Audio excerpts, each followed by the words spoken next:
You know vilo me do bena me sia me va moji ne nya me ne va moji jagba na subscribe wala kema na ma video plan me no bi akpama me no gbogbobe elevevede ego me nyebe no me subscribe wala if ya be me call video ko do da ma te wa kpo e vo me di be na kpo e video me ko da de moji fifi la nye mia no vi bu mia no vi mia dada mia soron bu yiwebe mi globe e ga vivo pe monu didi e pa padema mi globe e do manu amesi e pa padema ni yo le jojo la gbe ame o sugbo yata mele gboglobe ma ko e do fe apa ko va moji ple susube wa pe da meden ga memele nu foklo fifi la re e kakale Nigeria gbo me he ya me papa si apa o ko nyonu wa me ve ko yi ga wo fe blewo ya nu nyebe de e dole osi o bu odo kuire o ma bu agbeye o bu le gayama enu ita mele gbogbo enye be meno gbogbo be e ga fakpaji ma cover e do fakpaji ma cover iwe be me konu vovovo cover moji e do ma elevevede e do ya nanu dudu we na dude elevevede me ga kofe o be do vonde do von wowo alo do vlo wowo de enyu fififi e fifa padema mi ano vinyo nu vie o yibe yo ava idu agbe e gato yo e menye gade si ade yin ga nya te fe ila gbe mema menye gade si ade ya nya ga ya ta me gbogbo be nya me yo mi la fe mi debe mi ava fire mi subscribe mi ama video pra me no vi apeda me de ne de nyonu yawe e gale e so yi wa dule aussi ni me won se be wa ba no gato de di be never di nu che wo fo ye na mi gbele yan te fe me ga di fo ye o yi wa ba doklo ko pa na yen nyonu afi o le nyonu hia no va wodo o le nyonu hia le duya me no va wodo ya ne va che akpo ele me ba be e de fuvire na nyonu e papaji kake o wodo e dole mega chona va plogatore do me nyale yo ami le gapo ko nya po be ami galesi agbalesi ko ya ko drodo priva do de Nigeria gbo me wa ma gbe ne gbe wa gbo ba bo fefe sese me ko ko tora so ime ma ko va mo jema ma gble ko tebe mozozo pakpaji e ho ya ne le didi le duyame e do ebe ya bacha aba won keke wa me tonde akpama pete mi gbo legbe ma fia wale inazo le mo eji ble susube ma ba fia wo gaso yi la siwe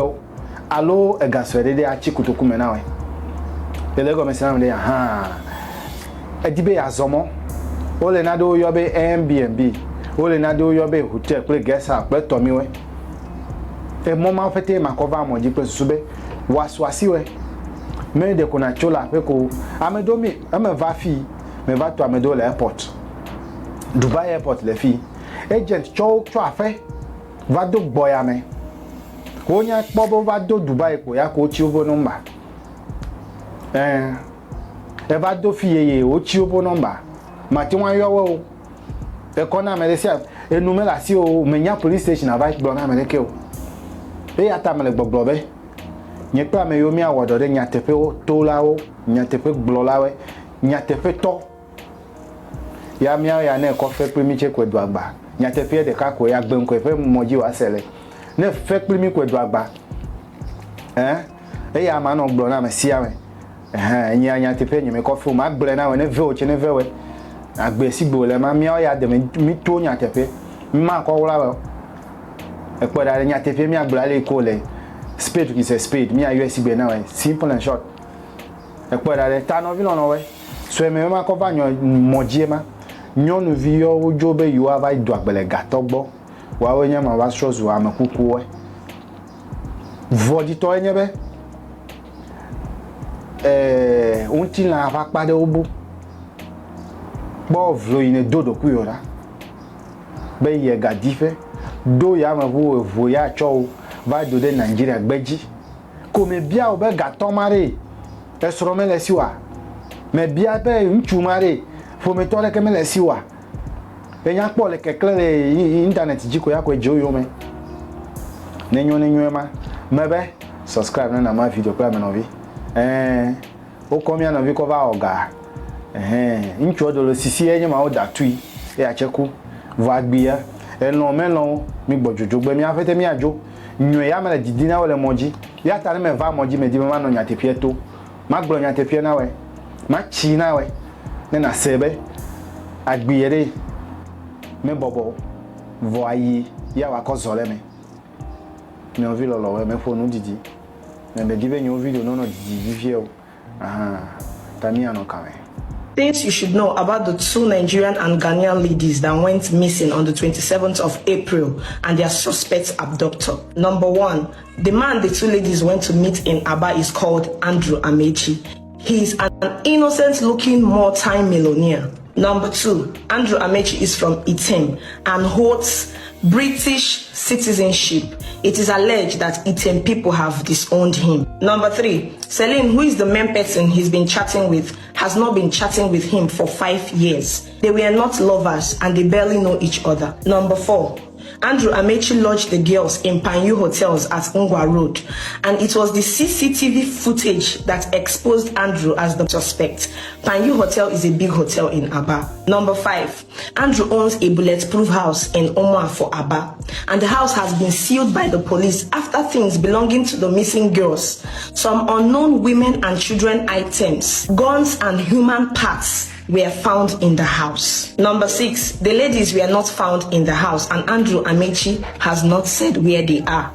Number 7, the police said they will be charging him to court since he has not said anything to reveal where the two ladies are, but has been making calls to the high and mighties in Nigeria, begging them to come to his rescue. Number 8, Andrew Amechi was arrested by the brave police in Aba, but order came from above and he is transferred to Umuahia police. Number 9, it is alleged that some people in our top government have been trying to get Andrew Amechi released from the police custody where he is at the moment. A certain commissioner of police drove down to the station where he was being held and wanted to take him to another station. But for the Ghana consulate's involvement, the mission was aborted. Ghana police, please take note. Number 10, on the day of his arrest, it is alleged that the IG of police who ordered the police officer who went for his arrest told them not to use force on him. The order almost frustrated the operation, but the officers devises a no contact but smart means to break the suspect, since the man already locked himself up in one of his bulletproof rooms. Ghana Broadcasting Corporation, please take note. 11. Andrew Amechi is alleged to be a wanted man in some countries around the world, but details of his crimes are not yet available to me. 12. It is alleged that some time ago, about 20 years ago, Andrew Amechi threw his father down from a 4-story building and the man died, only to resurface about some years ago with some plenty of money and doings in his village. More information about this case to be posted later with Andrew's picture. Please keep asking for justice for the girls. Andrew Amechi is highly connected in this country. And please share this information to expose the perpetrators. Be cool. Please.